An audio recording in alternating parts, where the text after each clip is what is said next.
Hey everyone, I am here with a really fun little tutorial for a library pocket. Now, if you don't have like this kit, I'll link it below. If you don't have it and you want to still make these, then it's easy as can be. But I want you to see the shape of this because it's kind of different than anything I've seen and it's really cute. But this is rounded along the top for this pocket, and then there are just tabs on here. So you could do this and just skip the tabs if you wanted when you make your own template, and then just glue very carefully around the edges. But I'm going to show you how to make these. This is what they look like when they're done. So cute, but it's just a library pocket with this tag, and this kind of tab is just so fun. So I'm going to just make the other one in the kit with you, and you can see how I'm going to do that. So first thing, I'm going to go ahead and just get this pocket scored, and I just wanted you to be able to watch that process. So let's do it.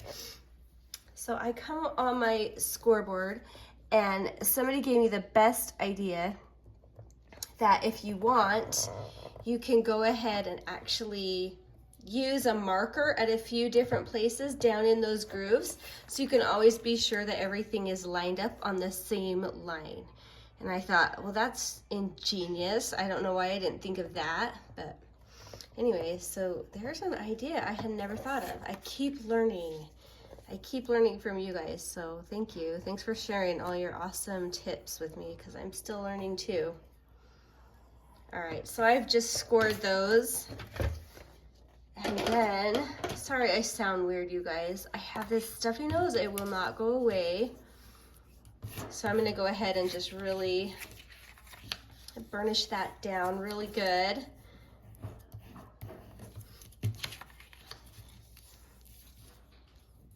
And then I'm gonna go ahead and glue those tabs onto the main backing piece, which is this piece. Now I used a corner rounder.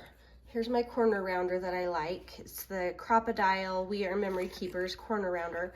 And I used on this piece the bigger corner rounder, and then on these other pieces I used the smaller one. So you can see that's just a smaller angle there. But we're gonna go ahead and just glue that on directly to that back card using those little tabs that we have.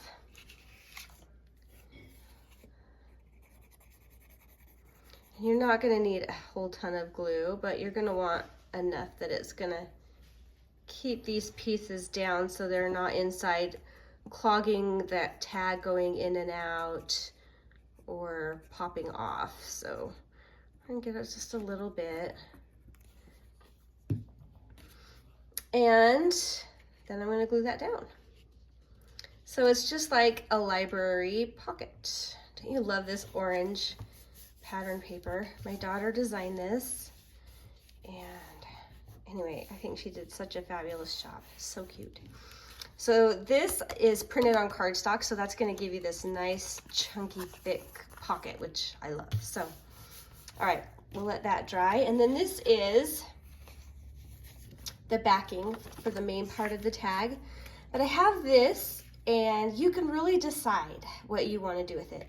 You could make this go on the back and just have it be fun on the front and then journaling on the back.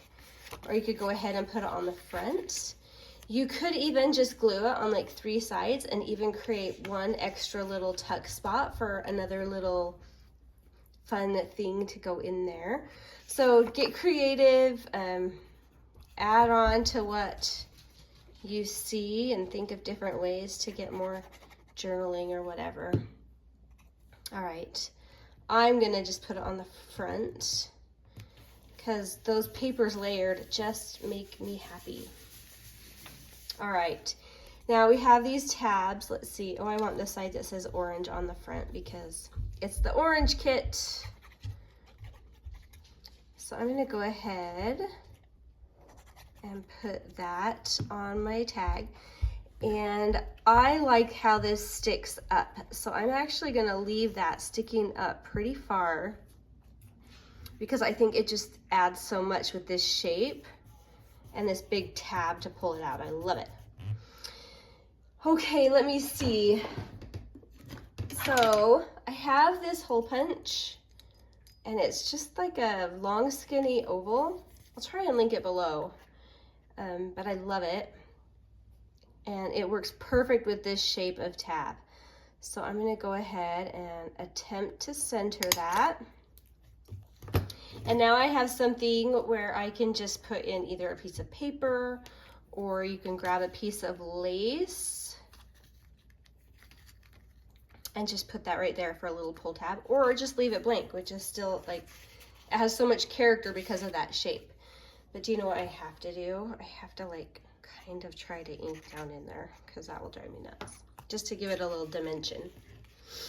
All right, there's our cute little thing. I want to add some lace on here. This is all just stuff straight from this kit, so you don't need to add anything to it, but of course if you have like some cute words or ephemera, other little bits, like layer away, do whatever you want. But that can be glued straight down into your journal, or it could even be used as a tuck behind a belly band or in a little pocket, either way. But these are just, I love the shape of them. I love the shape of those tabs and just that big wide, I love it.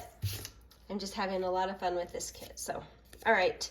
And this is just a little extra that came with it. Oh, I like it on that one.